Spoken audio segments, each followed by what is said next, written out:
Hello everyone, in this video I'm going to give you 10 Cubase MIDI tips you should definitely know about.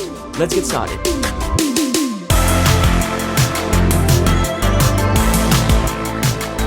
Tip number 1 is the reset quantize function in Cubase. Let me give you a very quick example. Let's say I have this drum loop here.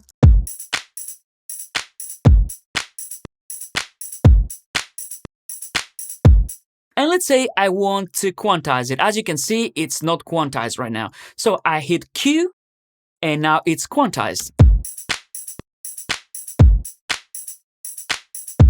But let's say that now this loop sounds a little bit sterile and too mechanical for me, and I wanted this kind of sloppy feel of the percussion and the hi-hats, but I still want my kick drum and my snare to be quantized. What can we do? Well, let's say I want to select these elements right here. I can very easily go to my quantize dialog right here and select Reset Quantize. And this takes these notes back to where they were before we quantize them, but we still have our quantized kick and snare. And if I want to, I can unquantize those just as easily. So you don't actually need to go undo for everything that you've done and then just select the notes and quantize everything. So this is an extremely powerful function, especially if you want to selectively unquantize something that you've already quantized. The next tip that I want to share with you involves very clever MIDI notes chopping. So let's say we have these two very long notes, right? So if I want to create repeated notes out of these two long notes, it's actually very easy to do. I can select my split tool here, select my two notes, and now all I need to do is hit Alt on my keyboard or Option if you're on a Mac, and then I can select the length of the notes I'm going to create. So let's say I want to create quarter notes, I'm going to click here, and there we go. Now we have created quarter notes out of these two long notes. If I wanted to create eighth notes, I can just click right here and I can create eighth notes. If I want to create 16th notes, same thing. And as you can see, it's extremely easy to do. So let me go ahead and cut in 16th notes. I'm holding Alt and there we go. And now what I can do is I can select all of these and I can change the length of all of them. And now out of these two single long notes, we have created these repeated notes.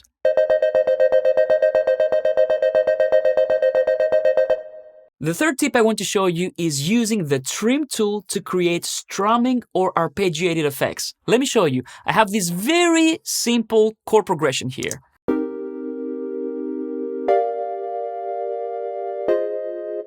So let's say I want this chord to have a little bit of a strumming quality. Works great with guitar libraries, of course, this trick. So what I can do is I can select my trim tool. Now the trim tool works like this. I can go like this and I can slice my notes like that.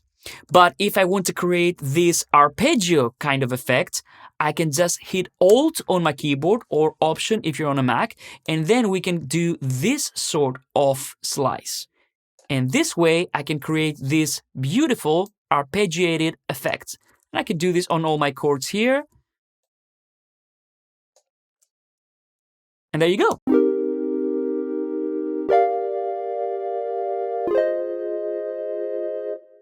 And the next tip I want to show you is the chord editing in Cubase. For example, let's say I want to keep going with this chord progression and I want to add some more chords. Of course, you can start painting notes like this, but it's way easier if you just go into your chord editing panel right here and just select the chord type that you want. For example, let's say I want a minor 7th chord. I can just select minor 7. And if I go here, wherever I hover my mouse on, I can create a chord like this. So in this case, if I click on G, I'm going to create a G minor 7th chord.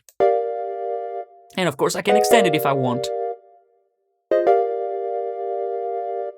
Then if I want a major 7th chord, I can just go and do the exact same thing.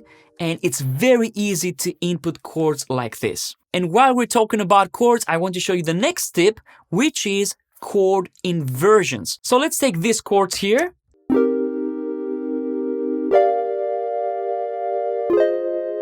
And And let's say I want to try different variations, different inversions of these chords.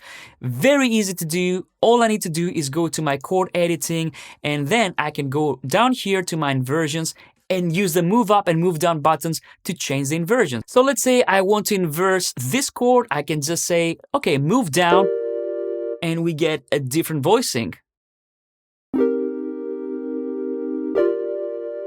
And let's say I want to move this one down as well. Yeah, this has a better voice leading.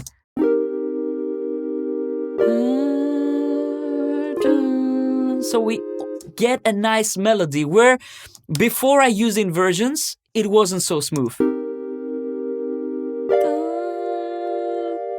It was alright, but I think it works better this way. Maybe I want to follow a vocal line, you know, and I can change the inversions like this.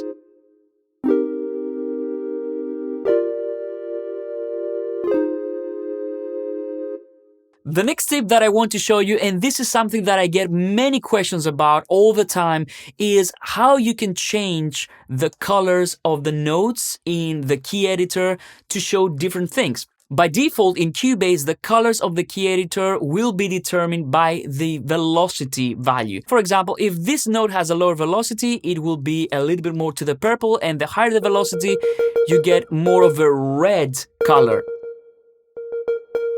But you can customize the way that the notes look in the key editor. And this you can do right here in the Events Color Selector in the key editor. If you don't have this in view, you can just right click right here and you can make sure that you have Event Colors activated. Now, what can we have right here? We can show the velocity, which is the default, like I said. Then we can also show the pitch, which is what many people want to see. So they want to make sure that, okay, C is red, and G is purple, and F is yellow, and so on and so forth. We can also show the channel. So if you have multiple channels of MIDI, it can show you the actual channel and color coded. We can also have the colors indicate the parts. So if I open two different MIDI parts, then the notes of each part are going to be color-coded according to the part. So as you can see here, I have red for one part and light blue for the second part that I have right here. The next tip that you should know comes in handy when you want to select a specific pitch, a specific note in a MIDI event. This is very useful, especially for situations when you're dealing with drum instruments and you want to select a specific element, let's say the kick drum. Let me show you how you do this. In this example, I have this drum part here. And let's say I want to select all my kick drums and set them to a velocity of 127. It's very easy to do. The only thing you need to do is hold your Control key on Windows or Command key on the Mac and click on the note that you want to select. In this case, I'm going to select C1. And as you can see, all the notes that reside in this pitch are selected. And now I can go and change the velocity very easily. The next tip that I want to show you is a very powerful MIDI plugin that we have in Cubase, and you can activate this in the MIDI inserts. So I'm going to go here and activate MIDI modifiers. This is a very simple but very powerful MIDI plugin. So in this case, I have this pattern here.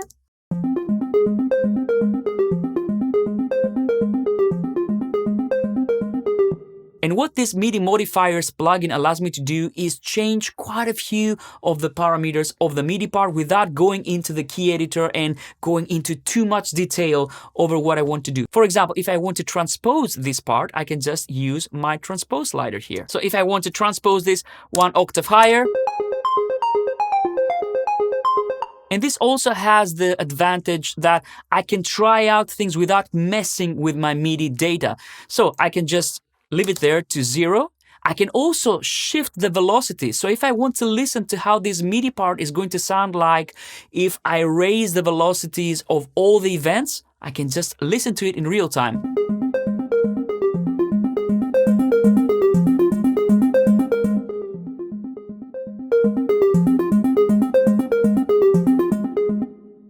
I can compress the velocity if I want, but the other great thing that I can do is I can compress the length. So I can listen to the whole MIDI event with all the event's length compressed or expanded. Let me show you.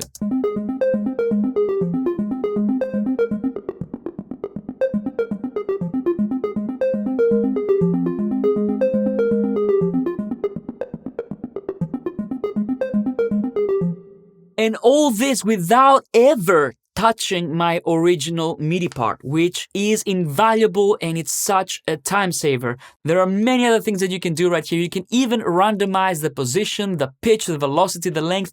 You can experiment and come up with many interesting things. I'm going to experiment with the pitch a little bit and we're going to move to the next tip.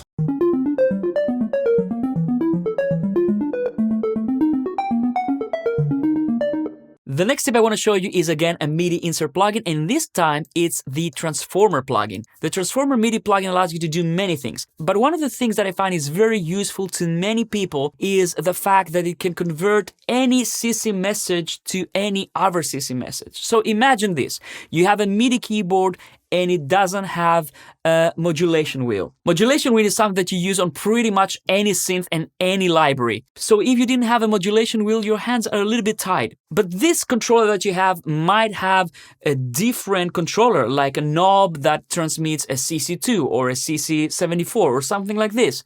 Well, with the Transformer MIDI plugin, you can convert this into mod wheel events, for example. This is just an example, but let me show you. Here I have created a preset. I call it convert CC2 to mod wheel. And as you can see, this is how I've set it up. You can copy it and this will work incredibly well. So what I have here is if my controller is equal to CC2, then the plugin is going to transform this controller to CC1, which is the mod wheel. And this happens automatically. You just need to add the MIDI insert plugin to your MIDI inserts. Select this preset and straight away when you move your CC2 controller or any other controller that you set up, if it's 74, you just select 74 here. This will automatically be transformed to CC1, which is mod wheel. And the last tip that I want to show you, and this is the ultimate Cubase MIDI power tool, is the logical editor. So in order to bring up the logical editor, you need to select one MIDI event and then you go to MIDI, logical editor, and you can either create your own logical editor preset or you can just apply an existing preset. In this case, I'm going to select setup. And as you can see, the logical editor pops up. And right here, we have quite a few different things that we can ask Cubase to do for us. And some of them are actions that would require a lot of time. But let me give you a few quick examples. Let's go to the factory presets and I'm going to go and half tempo for these notes right here. I'm going to click apply. And as you can see, all these notes are now in half tempo. I can randomize the length of these notes.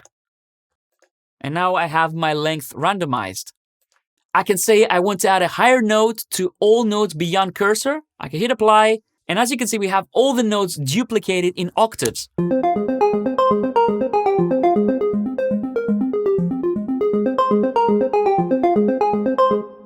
And many more recipes you can find here in the logical editor. You can change the velocities of notes so you can make the downbeats a little bit stronger when it comes to velocity. You can make selections very easily, so you can deselect the lowest notes in chords, or you can select chord notes, or you can add a sub bass to entire chords. You can say I want to extract the kick drum, so C1 from a MIDI groove to a new track, and so on and so forth. The logical editor is extremely powerful and I would really suggest you try it out. So there you go. These are 10 Cubase MIDI tips you should absolutely know about. I hope you enjoyed this. I hope you find this video useful. Let us know in the comments down below if you did, and I'll see you on the next one. Bye-bye.